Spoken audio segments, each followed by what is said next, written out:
Mr. President of this 77th session of the UN General Assembly, Your Excellency Saba Korosi, Secretary General of the United Nations, Your Excellency Antonio Guterres, Excellencies, distinguished delegates, I am grateful for the immense privilege to join Your Excellencies in this distinguished assembly, a privilege made possible by peaceful, democratic transition following free and fair elections in Kenya on the 9th of August, 2022.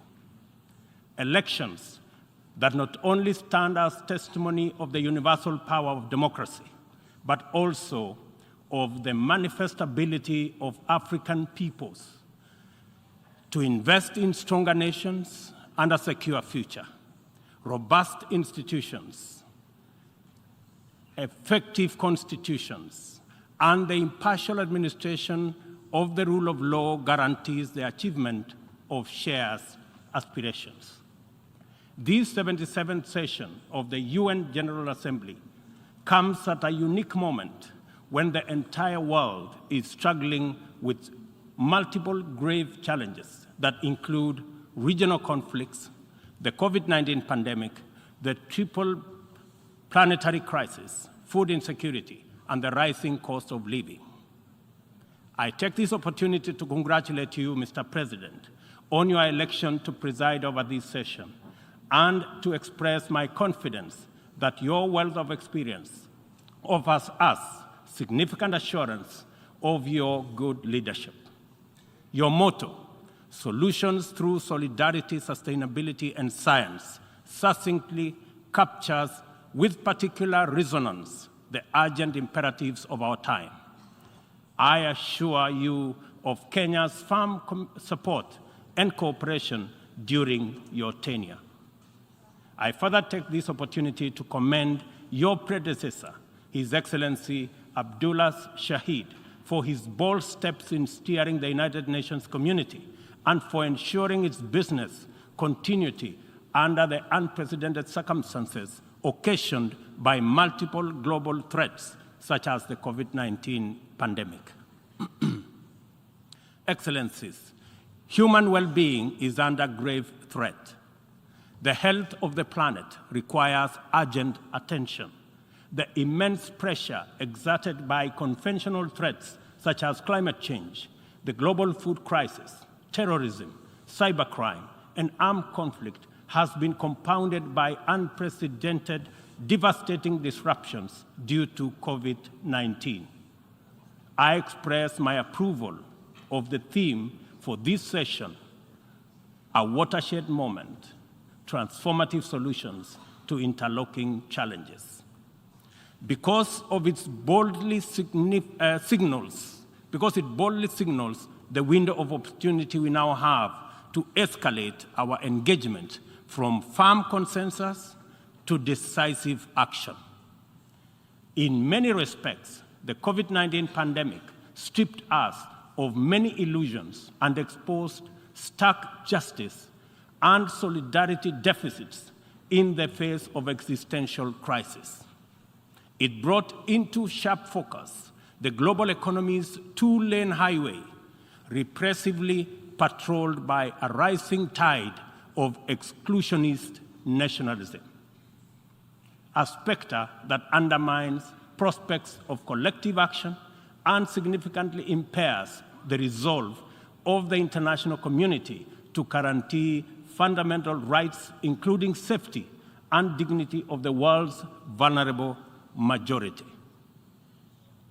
It is also for this reason that many nations, especially from the global south, now advocate for the democratization of the global governance and a reimagined multilateralism that is inclusive and works for the good of all. Kenya stands ready to work with other nations to achieve the Pan-Africanization of multilateralism and a more just and inclusive system of global governance. It is important to reflect on these matters as we do our best to get our people, enterprises, and industries back on their feet so that the engine of development can power our societies towards prosperity that actually leaves no one behind.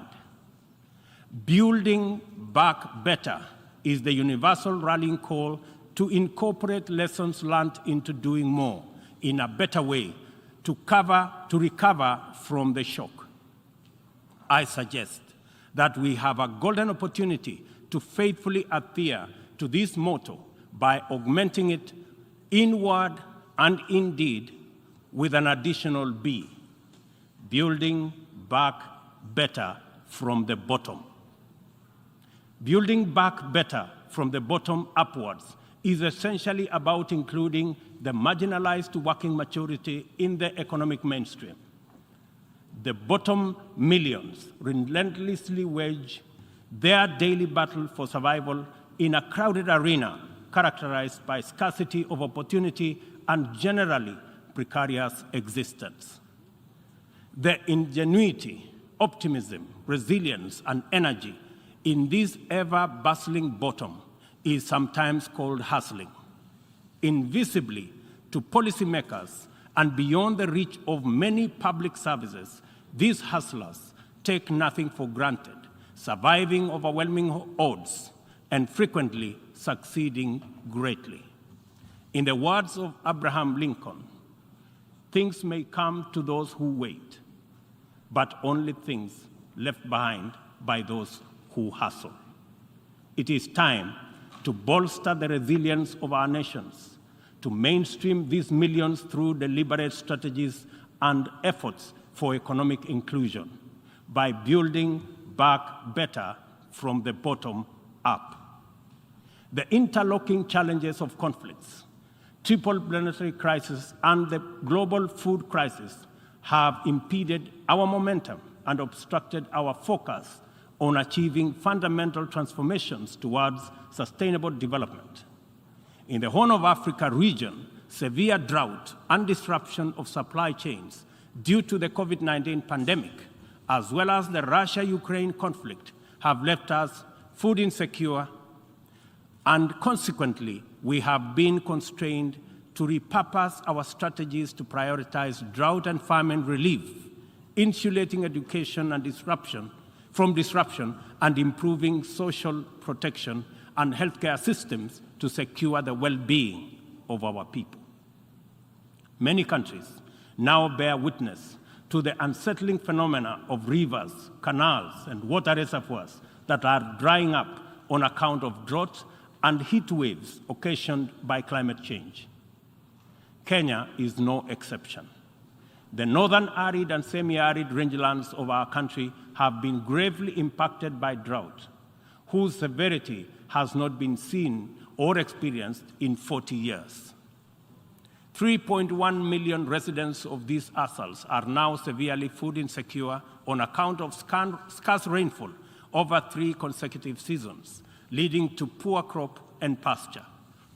This unprecedented confluence of intensely adverse events has exacerbated water scarcity and starvation, worsened by rising food prices, thus complicating Kenya's roadmap towards delivering good quality of life to our citizens and hindering the progress to achieving SDG number 6 and SDG number 2. Severe drought has affected not only the Horn of Africa and the Sahel regions, but continues to devastate many others, including Asia, Europe, and the Americas. If for no other reason, the fact that we all are in this together must strengthen the case for concerted efforts across continents. With this in mind, I call on member states and all relevant stakeholders to demonstrate strong political will and showcase effective cooperation by supporting the most affected countries financially, as well as through sharing land restoration and climate change adaptation technologies. It is through collaboration to expand inclusion that we can attain a new paradigm in multilateralism. The latest report of the Intergovernmental Panel on Climate Change reminds us that we cannot afford to waste another moment debating the merits of doing something vis-à-vis doing nothing. It will soon be too late to reverse the course of events, and then even the best possible interventions will not suffice.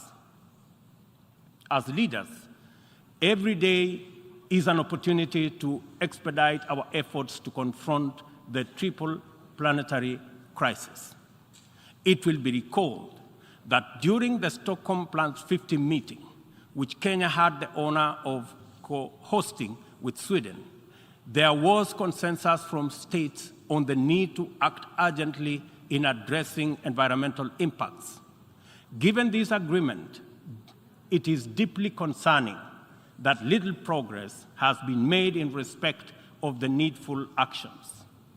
It is time to collectively contemplate urgent measures needed to implement high-priority actions required to contain ongoing disruptions as we deliberate on long-term implementation approaches to be undertaken.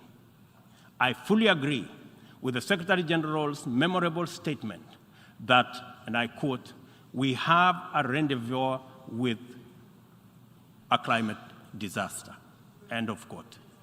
I add that we must not be taken by surprise. If indeed forewarned is forearmed, this is our opportunity to mobilize with tremendous urgency and take action at once. Excellencies, the agricultural sector has an important part to play in reducing the severity of climate change. A number of practices have a bearing, positive or negative, on various dimensions of the environment.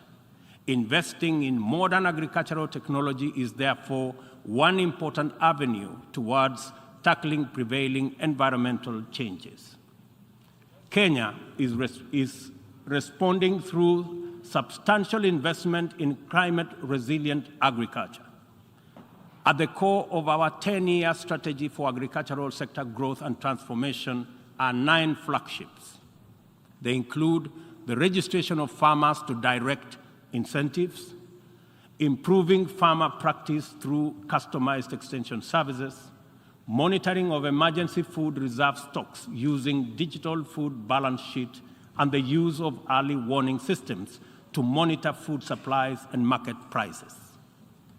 Agriculture remains the bedrock of the development of many nations and will thus continue to hold the key to the creation of equitable and sustainable growth for our people.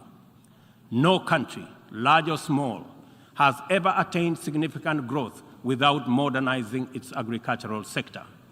And as we rededicate ourselves to these targets, we must, in the immediate term, find answers to the severe deficit in the availability, flow, and accessibility of fertilizer to our farmers worldwide. I couldn't agree more with Secretary General Guterres on his warning right here yesterday that, and I quote, "Without action now, the global fertilizer shortage will quickly move into a global food shortage," end of quote. We are encouraged to note that education, health, agriculture, and numerous other public services have become increasingly reliant on digital access. The world needs greater investment in the development of ICT infrastructure, accompanied with policies that support innovation and increased acquisition and deployment of technology. In so doing, we should be driven by the conviction that these measures offer a viable shortcut to poverty reduction and the promotion of inclusive development. I call for stronger global partnerships to enhance ICT infrastructure in developing countries and bridge the yawning digital divide between the global South and the rest of the world. Excellencies, this 77th session of the Assembly follows the commemoration of the 50th anniversary of the United Nations Environmental Programme, UNEP, at 50, as well as Stockholm Plus 50, and the 4th United Nations Ocean Conference in Lisbon. Outcomes of these conferences demanded real commitment to address global environmental concerns as a matter of urgency and for a just transition to sustainable economies that work for all people.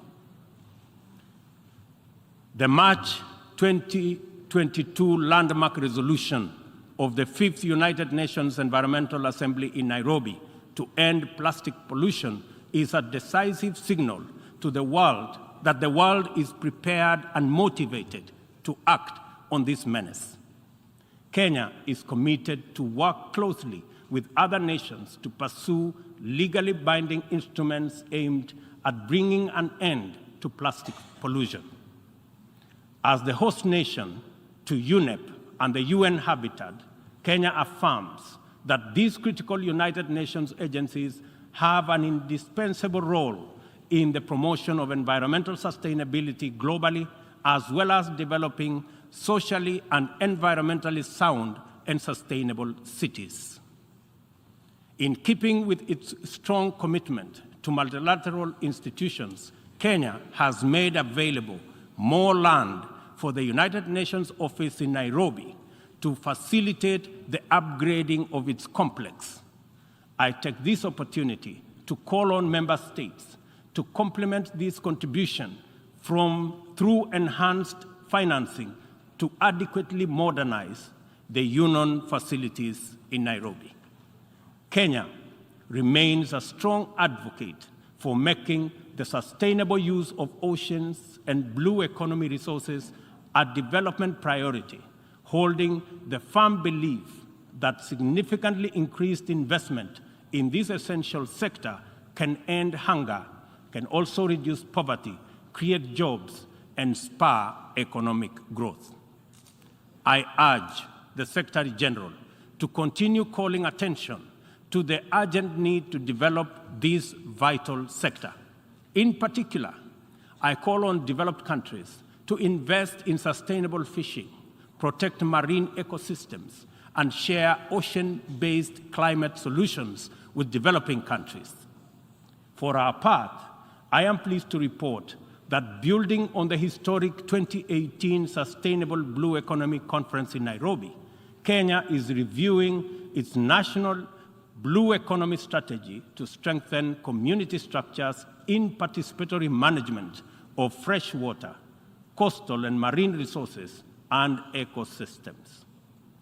The strategy is expected to contribute to our economic development through food and nutrition security, coastal and rural development, and income increases along the aquaculture value chain. It also enhances maritime transport and tourism. We invite development partnerships to invest in Africa towards building capacity to sustainably utilize marine resources. We must rally together to make the best use of Africa's vast blue resources in developing our economies while meeting our climate targets. As we look forward to the 27th Conference of Parties to the United Nations Framework Convention on Climate Change, COP27, scheduled for Sharm el-Sheikh in Egypt, it is logical to expect that member states will shift their attention towards the development and implementation of frameworks for climate change mitigation. Accomplishment of pending actions by member states is essential for the implementation work that lie ahead. I therefore call upon all of us to urgently deliver on all commitments made towards climate change financing. On this matter, it is critical to emphasize that we are running out of time. Over the past decade, Kenya has sustained its aggressive pursuit for rapid socioeconomic transformation through three principal roadmaps. First is the Kenyan National Vision 2030. Second, the formal long-term blueprint aimed at transforming Kenya into a newly industrialized, upper middle-income country, providing high quality of life to its citizens in a clean and secure environment by 2030. The second has been the Africa Union's Agenda 2063, and the third, the Sustainable Development Goals. Kenya looks towards tapping into a variety of resources to catalyze the achievement of these interlocking and mutually reinforcing objectives. The disruption and ensuing crisis due to COVID-19 pandemic compelled us to diversify our focus into new interventions, including economic stimulus program, a COVID-19 economic recovery strategy, and a COVID-19 socio-economic re-engineering recovery strategy, all aimed at mitigating the adverse impacts of the pandemic. I confirm that we have done the best of everything we could in the circumstances. Nevertheless, it is not enough. Kenya and the rest of Africa, like other developing nations, are in need of greater international partnership and cooperation to avert economic crisis in the wake of the pandemic. Developing countries, being heavily burdened by external debt servicing, run the risk of losing development gains due to the shocks inflicted by the pandemic and associated disruptions. I call upon global financial institutions and the international community to take urgent measures and release all existing financial instruments to provide much-needed additional liquidity and secure better fiscal space for developing countries like Kenya to enhance social investment, support climate change adaptation and mitigation, and address security needs and resolve development financing challenges. On behalf of Kenya, therefore, I join other leaders in calling upon the World Bank, the International Monetary Fund, and other multilateral lenders to extend pandemic-related debt relief to the worst-hit countries, especially those affected by the devastating combination of conflict, climate change, and COVID-19.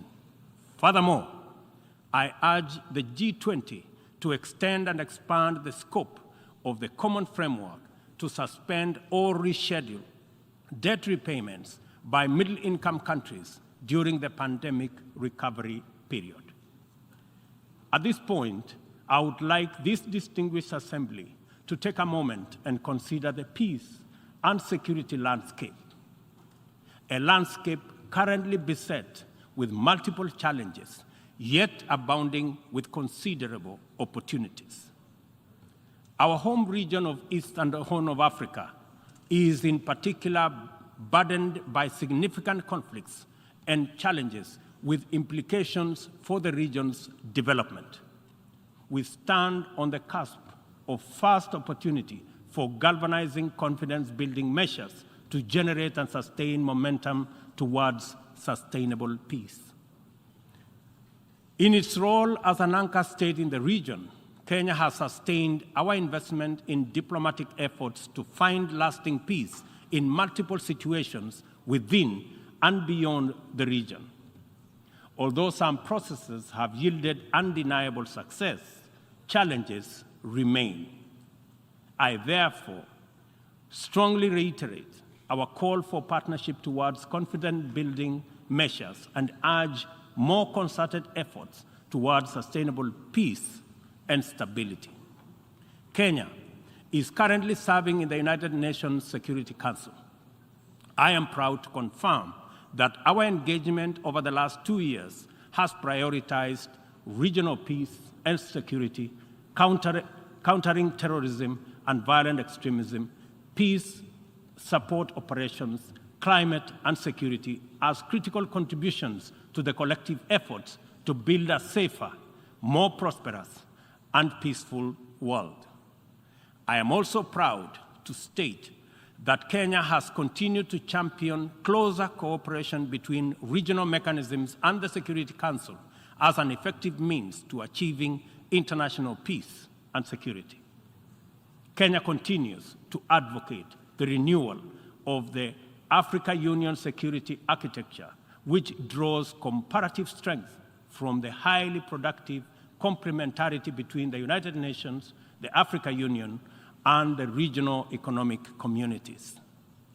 Working closely with the two elected African countries of the A3 in the UN Security Council, we are committed to finding a stronger Africa voice in the Council and achieving a consensus-driven, rules-based multilateral system. It is our manifest intention to see greater Pan-Africanization of the global agenda in order to make multilateralism work for the people of the world in their diversity. It is time for multilateralism to reflect the voice of farmers, represent the hopes of villagers, champion the aspirations of pastoralists, defend the rights of fisherfolk, express the dreams of traders, respect the wishes of workers, and indeed protect the welfare of all peoples of the global South. Let me express the strong collective conviction of my country that the relevance, legitimacy, and moral authority of the United Nations will forever remain deficient, undermined by the absence of comprehensive reforms of the United Nations Security Council. We therefore remain firmly committed to reforming the Security Council to make it a more effective, representative, and democratic global institution. Given the magnitude and variety of challenges the world continues to confront, a more fit for purpose United Nations is urgently needed, one that possesses the legitimacy and efficacy in dealing with threats to international peace and security.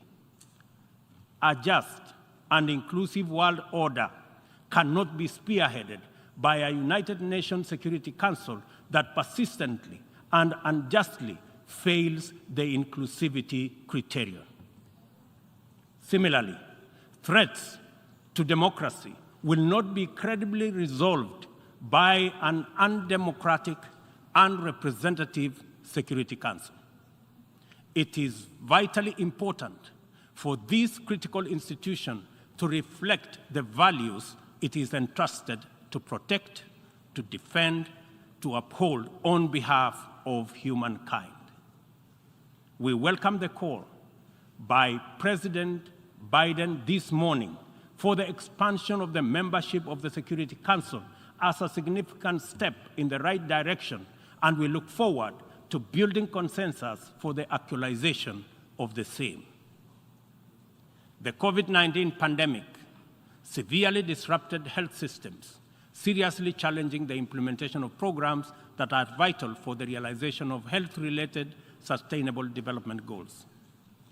To place us firmly back on track and accelerate our progress towards these SDGs targets, it is imperative for us to foster sustainable partnerships between governments, other state actors, the civil society, and the private sector. This modality of collective action is particularly vital for building resilient health systems whose importance in enabling us withstand future pandemics and other health crises can no longer be disputed.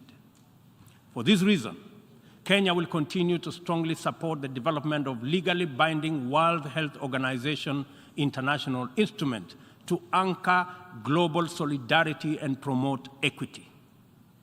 The fact of the matter is that the COVID-19 pandemic exposed for all the world to see the severe deficit of these critical values in our present multilateral configuration.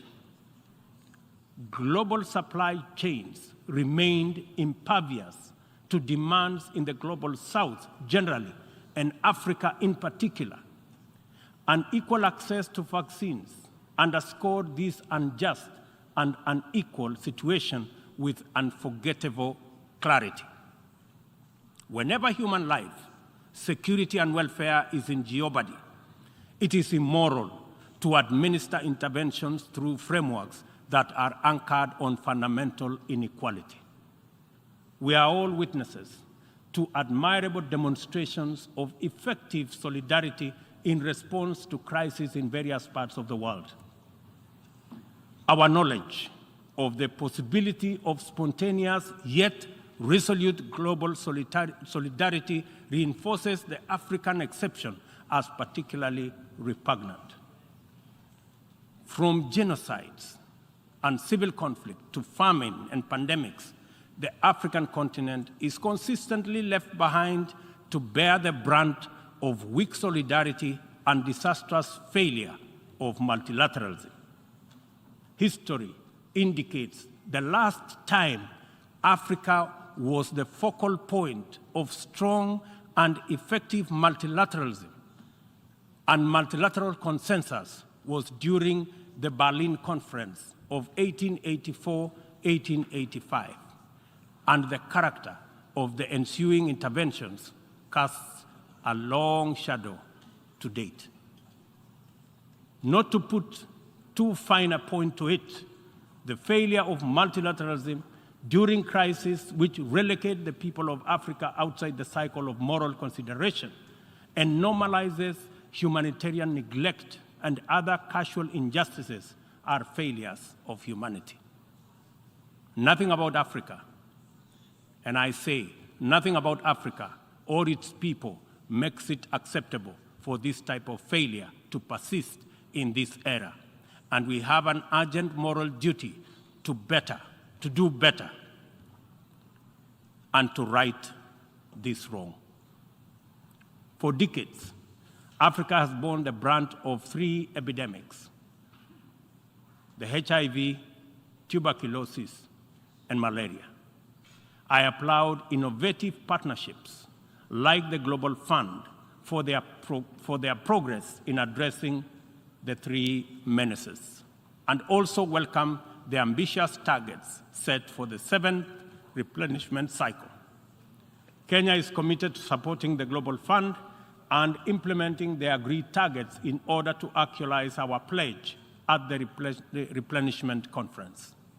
Kenya calls upon all countries implementing the Global Fund programs, especially fellow African states, to remain at the forefront in championing for successful replenishment of the fund. This way, the mobilization of much-needed resources is enhanced, bringing us closer to the final elimination of these dangerous diseases. In conclusion, Kenya joins the Secretary General in calling for the strengthening of multilateralism as the only sustainable path to a peaceful, stable, and prosperous world for all. This is the imperative of our time and the call of this moment. It is time to work on the trust deficit with stronger conviction that none of us is really safe until all of us are safe. The theme of the 77th session, and I quote, "a watershed moment, transformative solutions to interlocking challenges," end of quote, demands that we recognize the crises we must confront are interlinked in a complicated way. They can only be effectively addressed through more imaginative strategies and innovative formula. A population of 8 billion people in a densely networked world increasingly looks up to the multilateral system as the anchor for their individual aspirations directly and indirectly through robust national frameworks. Increasingly, therefore, the United Nations system is expected to be responsive to these needs, and for the proceedings in this forum, in a forum like this, to speak to ordinary people in far-flung reaches of our incredibly diverse globe. It is impossible to address all their individual needs directly, but it is possible to respond to all of them by speaking with conviction to the universal values of equality, inclusion, justice, solidarity, and collective action, and by making sure that all our interventions effectively reflect them with clarity. The integrity of the international order must be measured by the distance separating our resolutions, consensus, and agreement from decisions, actions committed, interventions and effective solutions. A watershed moment, therefore, demands that we reduce that gap drastically and quickly. Kenya pursues numerous essential domestic agenda through the multilateral framework.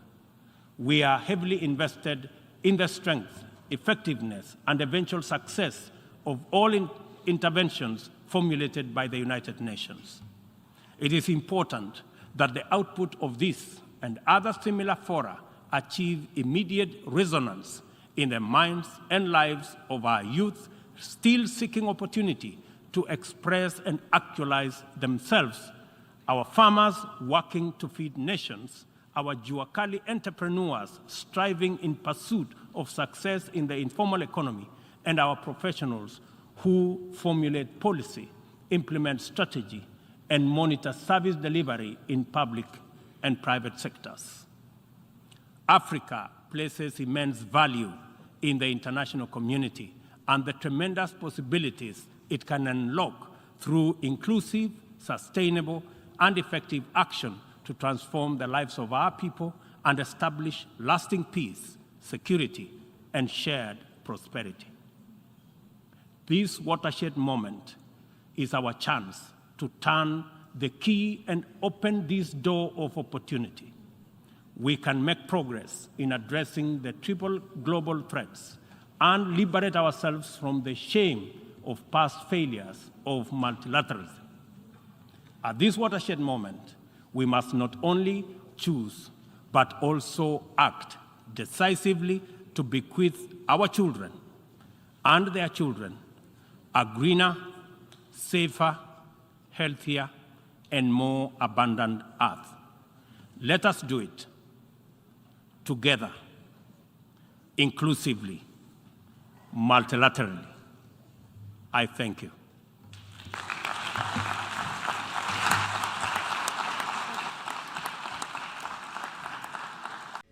Thank you for watching. Please subscribe and join the African Economic Liberation missionaries to the world.